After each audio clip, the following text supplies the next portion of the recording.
Hello po mga kababayan, mga kaibigan, mga katokis, mga kapots.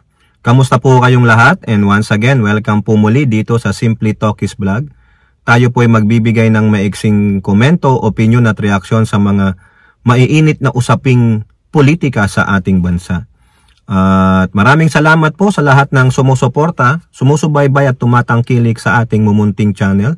May God bless us all, may God bless our country, and may God bless and protect the Marcos administration from the forces of this Kampunop Kadiliman and their minions. So pag-usapan natin mga kababayan, yung ongoing na usapin tungkol dito sa impeachment trial na ito na patuloy pong dinidribble ng magiting ninyong matalinong bobong abogado na naging abogago na Senate President Chis Kilay Escudero.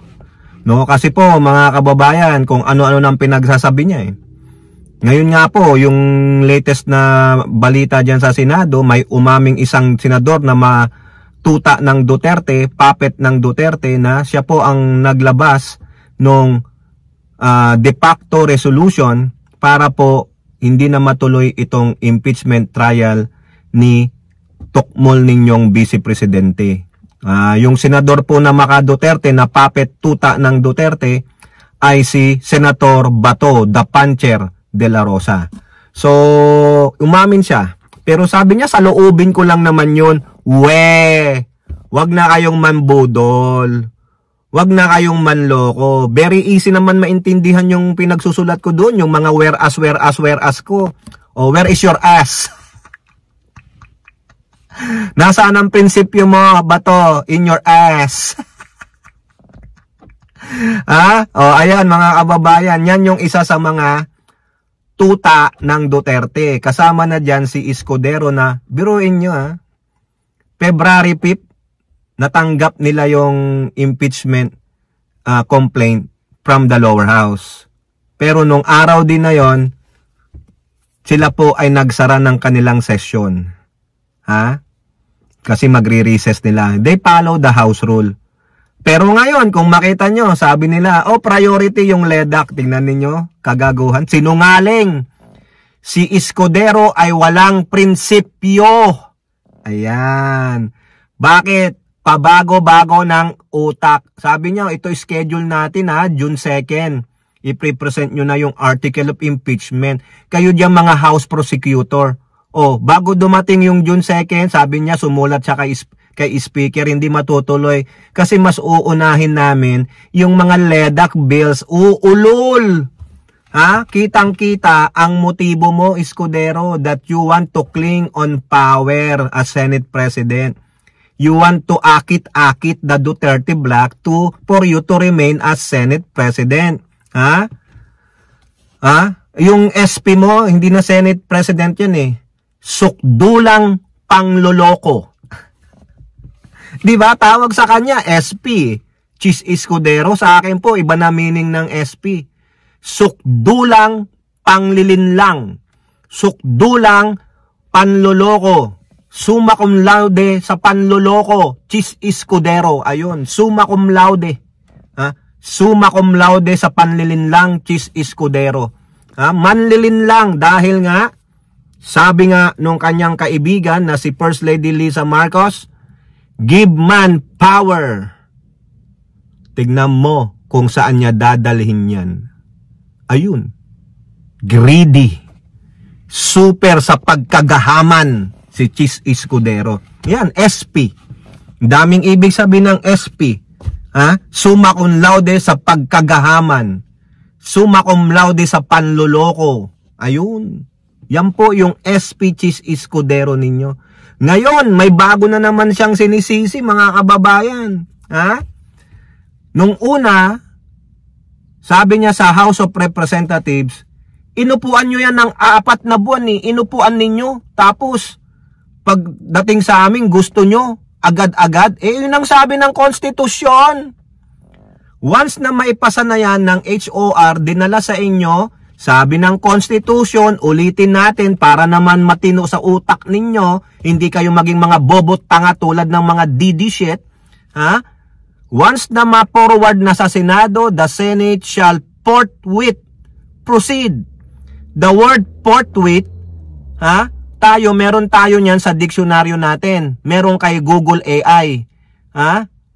Pero kay Chis Escudero at sa mga senador, wala silang salitang forthwith sa kanilang thesaurus na Chisaurus. May bago po silang dictionary. May bago silang encyclopedia. Ano yon? Chisaurus. Ang isang flavor ng piatos. Chisaurus. Wala pong salitang forthwith. Pero may salitang ledak. Yun ang sinisisi niya. Inupuan nyo kasi ng 4 na buwan. Yun ang gusto nyo. Kami din, madali. Ayun ang sabi ng Constitution forthwith. Without delay. Immediate. Ano pag sinabi mong immediate? Parang tinawagan ka ng misis mo. Pumunta ka dito ngayon din. Ganon. Ano sasabihin mo sa misis mo? Teka lang mahal nandito pa ako sa number 2 Hutragis ka, pumunta ka na ngayon dito. Immediately, come here. Without delay, come here. Kung kailangan mong lumipad, lumipad ka. Ganon. Pero si Escudero, sabi niya, ako. Yung makatang tula, di ba yung nagmamakata? Hindi naman pwede na ganito ang gagawin natin. Ako ang pinakagahamang, pinakasinungaling na presidente ng Senado. Ganun po yun, makata po siya Wala siyang immediate. Ngayon, iba na naman po ang dahilan niya. Pangalawang banat sa lower house, sa Kamara de Representante. Ano po ang sabi niya sa quote card ng Abante? Ibubod lang natin. Sabi niya, hindi kami utusan ng Kamara. Hindi porket pinorward nyo sa amin yan, gagawin namin kaagad-agad. Yung mga tuta daw ni Speaker, yung mga tuta ni Speaker na palagi nagsasalita sa impeachment, hindi nyo kami utusan. Ang tanong, Chis Escudero, hindi ka naman inuutusan ng Kamara de Representante. Ang nag-uutos sa'yo ay ang saligang batas. Dami mong palusot I'm no longer buying what you're selling. Diba? Ano ang sabi nyo nga? I don't subscribe to that. Meaning you don't agree with it. You don't follow it. You disagree on what he or she is saying.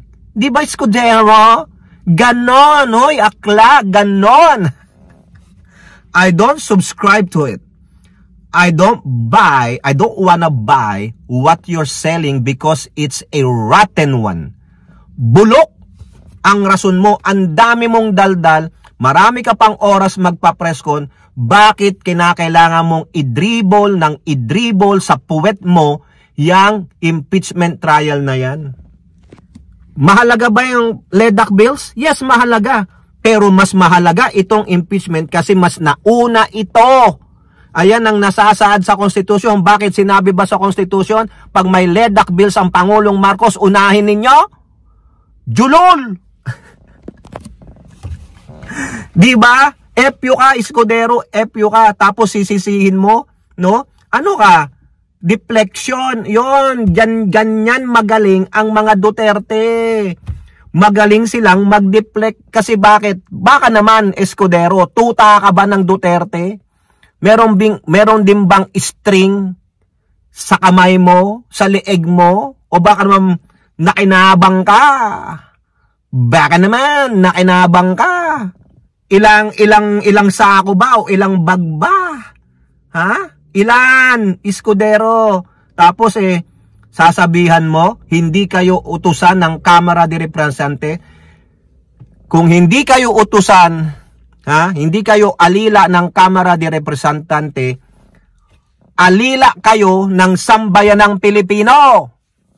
Mayorya ng sambayanang Pilipino ngayon, 91% na, mga kababayan, 91% o 88% ang nagsasabing dapat nang harapin ni Sara Duterte na tukmol, na pusit ang impeachment trial laban sa kanya.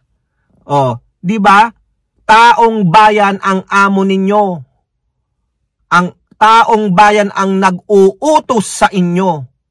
'Di ba? Ang galing-galing ninyo, mga ano nga kayo mga anghel kayo pagdating ng kampanya No? Masugid kayong nanliligaw sa taong bayan, pero pag nakaupo na kayo, ano kayo? Hari na kayo. Haring-hari na kayo. O, 'di ba?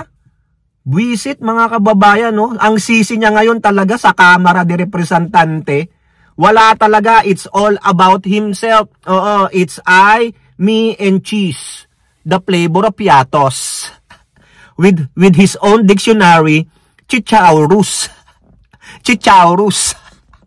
Di ba mga kababayan, naghahanap ng sisisihin, inuutil talagang putang inan to, gago. Siguro galit na to si Chis sa akin no? Pero mas galit na ang taong bayan. Ano ang sabi ngayon ng former representative ng Magdalo Party List? No? Isa rin po itong sundalo. Kasama ito ni Trillanes na nagkudita ba to? Mutiner din ba tong si former representative Gary Alejano? O diba, nawawala siya. Wala yatang Magdalo Party List ngayon sa Kongreso. Correct nyo na lang po ako Pasensya naman kung meron pa. Pasensya na rin po sa Magdalo Party List at kay former representative Gary Alejano. Pero meron po siyang sinabi. Winarningan niya po, nagbabala siya sa isang sukdulan ng pagkagahaman. Chis Escudero, ang may sariling Piatos flavor at bagong diksyonaryo. Chisaurus. Ha?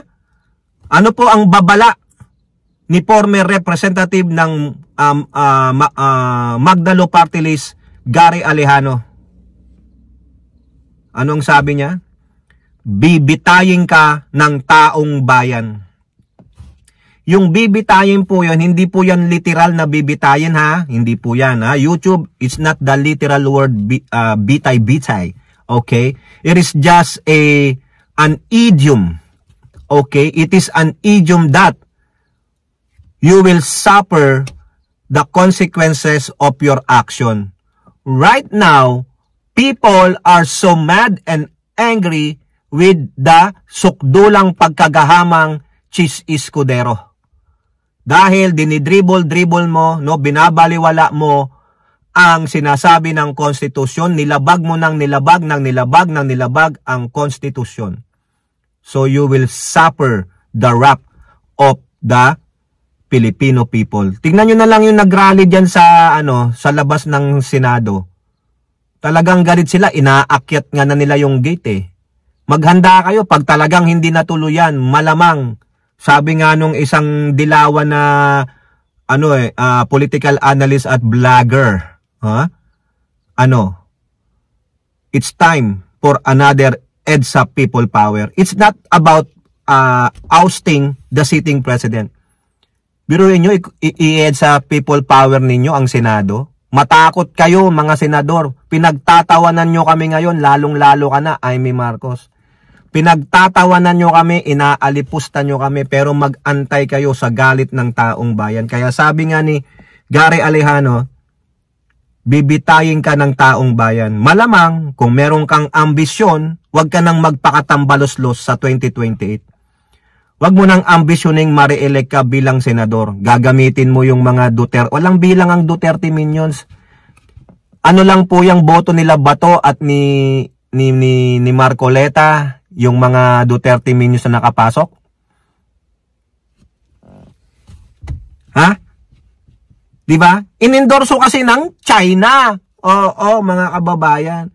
Huwag ka nang mangarap na ikaw ay maibabalik bilang senador. Huwag mo nang ambisyonin. Kasi alam ko, kapapanalo mo na lang ito, may second term pa yan Sa 2028, mag-governor ka na lang o kaya mag-congressman ka ng bayan mong Sorsogon, but no longer a senator. Because you are unprincipled. You are power hungry. And you are so cocky. Napakayabang mong tao. O, okay? O kayo po, ano pong masasabi? Comment down below and don't forget to like and share. Hope to see you in the next videos. Bye-bye. God bless.